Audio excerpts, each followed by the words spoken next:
नमस्कार। जय श्री जगन्नाथ। ज्योतिषाचार्य डॉक्टर सस्मिता मिश्र सबुदिन पर आपण मानक नहीं आसी ग्रह मानकर अवस्थिति और पंचांग दैनिक राशिफल विषय आसतु जानिमा ग्रह मानकर अवस्थिति संपर्क में। मंगल मेष राशि रे, देवगुरु बृहस्पति वृष राशि रे, शुक्र सहित चंद्रमा रवि बुध मिथुन राशि रे, केतु कन्या राशि रे, शनि कुंभ राशि रे, राहु मीन राशि रे संचरण करछन्ति। आज पंचांग 2024 मसीहा जुलाई मास 5 तारिख विक्रम संवत 2081 शकाब्द 1945 साल 1431 गजपति अंक 68 रवि उत्तरायण गति वर्षा ऋतु आषाढ़ मास कृष्ण पक्ष शुक्रवार रात्र 4 घटिका 30 मिनिट पर्यंत अमावास्या रात्र 4 घटिका 45 मिनिट पर्यंत आत्रा नक्षत्र पर पुनर्वसु नक्षत्र प्रातः 6 घटिका 33 मिनिट पर वृद्धि योग दिवा 4 घटिका 47 मिनिट पर चतुष्पद करण। आज सूर्योदय प्रातः 5 घटिका 10 मिनिट सूर्यास्त 6 घटिका 25 मिनिट राहु काल दिवा 10 घटिका 9 मिनिट दिवा 11 घटिका 49 मिनिट पर्यंत राहु काल रे समस्त शुभ कार्य पर्जन्य। बिछा धनु मीन राशि घातवार कन्या राशि पुरुषंकर घात चंद्र गोचर कुंडली रे चंद्रमा मिथुन राशि रे राहु नक्षत्र रे संचरण करिवे। राशि चक्र क्रम अनुसार 12 कोटी राशि रे की प्रकार फल प्रदान करिवे आसंतु जाने। कालपुरुषर प्रथम राशि मेष राशि तृतीयस्थ चंद्रमा राहु नक्षत्र रे मंगल प्रभाव रे संचरण करिवे। कार्य क्षेत्र रे परिश्रम अनुसार सफलता मिलिबो। कार्य क्षेत्र रे पदोन्नति रे जोग रहिति नूतन योजना कार्यकारी हो पारे। समाज रे मान सम्मान वृद्धि घटिबो। शुभ संवाद लाभ करिवे। वाद विवाद ठारू दूरे रुहंतु।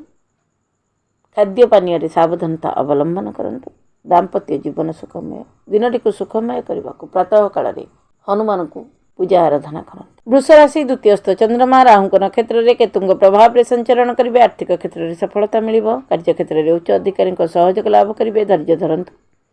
रोजगार संबंधी प्रस्ताव आसी पारे। वाणी को नियंत्रण रखंतु नचेत समस्या रे पड़ी पारंती। दाम्पत्य जीवन सुखमय विद्यार्थी सफलता लाभ करिवे। दिनटी को सुखमय करने को प्रातः काल रे हनुमान को श्रीफल भोग दियंतु। मिथुन राशि रे चंद्रमा राहु नक्षत्र रे शनिदेव प्रभाव रे संचरण करिवे। कार्य क्षेत्र रे सकारात्मक भाव रे कार्य करंतु। विलंब घटिले मध्य सफलता लाभ करिवे। कार्यभार वृद्धि पाइबे। पूर्वर थिबा समस्यार समाधान हेबो। अटकिथिबा अर्थ लाभ करिवे। बुझी विचारी प्रत्येक क्षेत्र रे निर्णय नियंतु। जीवन साथी भावना को सम्मान दियंतु। दिनटी को सुखमय करने को बेलपत्र रे लाल सिंदूर देवी मंदिर रे अर्पण करी आसंतु। कर्कट राशि द्वादशस्थ चंद्रमा राहु नक्षत्र रे मंगल प्रभाव रे संचरण करिवे। पूर्वर थिबा समस्यार समाधान हेबो। कार्य क्षेत्र रे वृत्ति व्यवसाय रे सफलता लाभ करिवे। अर्थ समस्या चिंता लगी रहिबो। देन नेण करंतु नाही समस्या रे पड़ी पारंती। यात्रा रे सावधानता अवलंबन करंतु। मांगलिक कार्य रे योगदान करि पारंती। शत्रु मानक पक्ष सावधान रुहंतु। विवाद ठारू दूरे रुहंतु। परिवार सहयोग मिलिबो। दाम्पत्य जीवन सुखमय हेबो। दिनटी को सुखमय करने को प्रातः काल रे शिव रुद्राष्टकम पाठ करंतु। सिंह राशि एकादशस्थ चंद्रमा राहु नक्षत्र रे केतुंग प्रभाव रे संचरण करिवे। आकस्मिक धन लाभ हो पारे। भविष्य योजना कार्यकारी हो पारे। कार्य क्षेत्र रे वृत्ति व्यवसाय रे सफलता मिले। पूर्वर आस्तुबा समस्या दूर हेबो। यात्रा रे आनंद अनुभव करिवे। नूतन गृह किंबा कार्यालय प्रस्तुत करि पारंती। धार्मिक प्रवृत्तिर व्यक्ति मानक संपर्क रे आसी सुखद अनुभूति लाभ करिवे। दाम्पत्य जीवन सुखमय दिनटी को सुखमय करने को प्रातः काल रे हनुमान चालीसा और बजरंग बाण पाठ करंतु। कन्या राशि दशमस्थ चंद्रमा राहु नक्षत्र रे शनिदेव प्रभाव रे संचरण करिवे। आर्थिक क्षेत्र रे वृद्धि घटिबो। कार्य क्षेत्र रे उच्च अधिकारी सहयोग मिलिबो। पूर्वर थिबा समस्यार समाधान हेबो। केही विरोधींकर कथा गुड़िक मध्य खराब लागि पारे। संतान पक्षर चिंतित रहिबे। धन संबंधी समस्यार समाधान हेबो। मानसिक अस्थिरता सृष्टि हेबो। दिनटी को सुखमय करने को प्रातः काल रे हनुमान चालीसा पाठ करंतु। तुला राशि नवमस्थ चंद्रमा राहु नक्षत्र रे शनिदेव प्रभाव रे संचरण करिवे। कार्य क्षेत्र रे नूतन योजना कार्यकारी हो पारे। कार्य क्षेत्र रे अधिकारी को असम्मान करंतु नाही। तरबरिया भाव रे कोनोसी निष्पत्ति नियंतु नाही। क्रोध ठारू ନିଜକୁ ଦୂରେଇ ରଖନ୍ତୁ। ସମ୍ପତ୍ତି ସମ୍ବନ୍ଧୀୟ ବିବାଦର ସମାଧାନ ହେବ। ଜୀବନସାଥୀଙ୍କ ସହଯୋଗ ମିଳିବ। ଦିନଟିକୁ ସୁଖମୟ କରିବାକୁ ପ୍ରାତଃ କାଳରେ ହନୁମାନଙ୍କୁ ଦର୍ଶନ କରିବା ସହିତ ହନୁମାନ ଚାଳିଶା ପାଠ କରନ୍ତୁ। ବିଛା ରାଶି ଅଷ୍ଟମସ୍ଥ ଚନ୍ଦ୍ରମା ରାହୁଙ୍କ ନକ୍ଷତ୍ରରେ ଶୁକ୍ରଙ୍କ ପ୍ରଭାବରେ ସଞ୍ଚରଣ କରିବେ। କାର୍ଯ୍ୟକ୍ଷେତ୍ରରେ ପରିବର୍ତ୍ତନ କରନ୍ତୁ ନାହିଁ। ସାବଧାନତା ଅବଲମ୍ବନ କରନ୍ତୁ। ନୂତନ ଯୋଜନା କାର୍ଯ୍ୟକାରୀ କରନ୍ତୁ ନାହିଁ। ଗୁପ୍ତ କଥା ସାର୍ବଜନୀନ କରନ୍ତୁ ନାହିଁ। କରଜ କରିପାରନ୍ତି। ସାମାଜିକ କାର୍ଯ୍ୟାନୁଷ୍ଠାନରେ ଅଂଶଗ୍ରହଣ କରିବେ। ନୂତନ ସମ୍ପର୍କରେ ବୃଦ୍ଧି ପାଇବ। ଦାମ୍ପତ୍ୟ ଜୀବନ ସୁଖମୟ। ଦିନଟିକୁ ସୁଖମୟ କରିବାକୁ ହନୁମାନଙ୍କୁ ଶ୍ରୀଫଳ ଭୋଗ ଦିଅନ୍ତୁ। ଧନୁ ରାଶି ସପ୍ତମସ୍ଥ ଚନ୍ଦ୍ରମା ରାହୁଙ୍କ ନକ୍ଷତ୍ରରେ ମଙ୍ଗଳଙ୍କ ପ୍ରଭାବରେ ସଞ୍ଚରଣ କରିବେ। କାର୍ଯ୍ୟକ୍ଷେତ୍ରରେ ଯୋଜନାବଦ୍ଧ ଭାବରେ କାର୍ଯ୍ୟ କରନ୍ତୁ। କାର୍ଯ୍ୟକ୍ଷେତ୍ରରେ ଛୋଟ ଛୋଟ ସମସ୍ୟାର ସମ୍ମୁଖୀନ ହୋଇପାରନ୍ତି।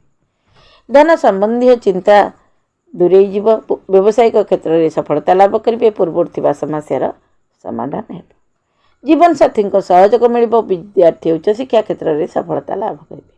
ଦିନଟିକୁ ସୁଖମୟ କରିବାକୁ ପ୍ରାତଃ କାଳରେ ହନୁମାନ ଚାଳିଶା ବଜ୍ରଙ୍ଗ ବାଣ ପାଠ କରନ୍ତୁ। ମକର ରାଶି ଷଷ୍ଠସ୍ଥ ଚନ୍ଦ୍ରମା ରାହୁଙ୍କ ନକ୍ଷତ୍ରରେ କେତୁଙ୍କ ପ୍ରଭାବରେ ସଞ୍ଚରଣ କରିବେ। ଅଚାନକ ଧନ ଲାଭ ହୋଇପାରେ। ପାରିବାରିକ ଜୀବନରେ ସୁଖ ଲାଭ କରିବେ। କାର୍ଯ୍ୟକ୍ଷେତ୍ରରେ ପରିବର୍ତ୍ତନର ଯୋଗ ରହିଛି। ତରବରିଆ ଭାବରେ କୌଣସି ନିଷ୍ପତ୍ତି ନିଅନ୍ତୁ ନାହିଁ। ଆୟର ନୂତନ ଦିଗ ସୃଷ୍ଟି ହେବ। ବନ୍ଧୁଙ୍କ ସହଯୋଗ ମିଳିବ। ବନ୍ଧୁଙ୍କ ସହିତ ଭ୍ରମଣରେ ଯାଇପାରନ୍ତି। ଜୀବନସାଥୀଙ୍କ ସହଯୋଗ ମିଳିବ, କିନ୍ତୁ ଜୀବନସାଥୀଙ୍କ ପାଇଁ ଚିନ୍ତିତ ରହିବେ। ଦିନଟିକୁ ସୁଖମୟ କରିବାକୁ ପ୍ରାତଃ କାଳରେ ହନୁମାନ ଚାଳିଶା ଓ ବଜରଙ୍ଗ ବାଣ ପାଠ କରନ୍ତୁ।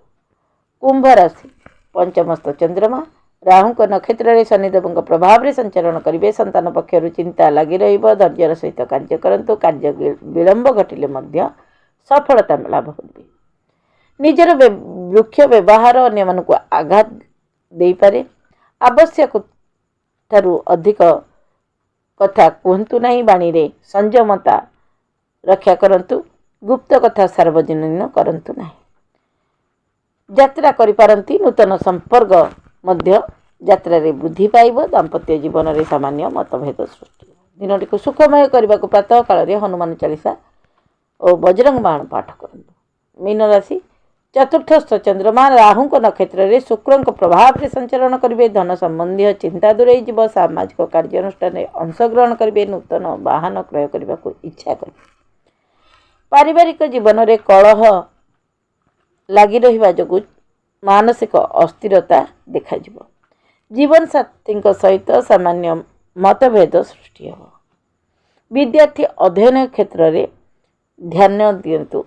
ସଫଳତା ବିଶେଷ ଦେଖାଯାଉ ନାହିଁ। ଦିନଟିକୁ ସୁଖମୟ କରିବାକୁ ପ୍ରାତଃ କାଳରେ ହନୁମାନ ଚାଳିଶା ପାଠ କରନ୍ତୁ। ଏ ଥିଲା ମେଷଠାରୁ ମୀନ ପର୍ଯ୍ୟନ୍ତ 12ଟି ରାଶିର ରାଶିଫଳ। ଦୈନିକ ରାଶିଫଳର କାର୍ଯ୍ୟକ୍ରମଟି ଯଦି ଆପଣମାନଙ୍କୁ ଭଲ ଲାଗିଥାଏ ତାହେଲେ ଲାଇକ୍, ସେୟାର, ସବସ୍କ୍ରାଇବ୍ କରିବାକୁ ଆଦୌ ଭୁଲନ୍ତୁ ନାହିଁ। ନମସ୍କାର। ଜୟ ଜଗନ୍ନାଥ।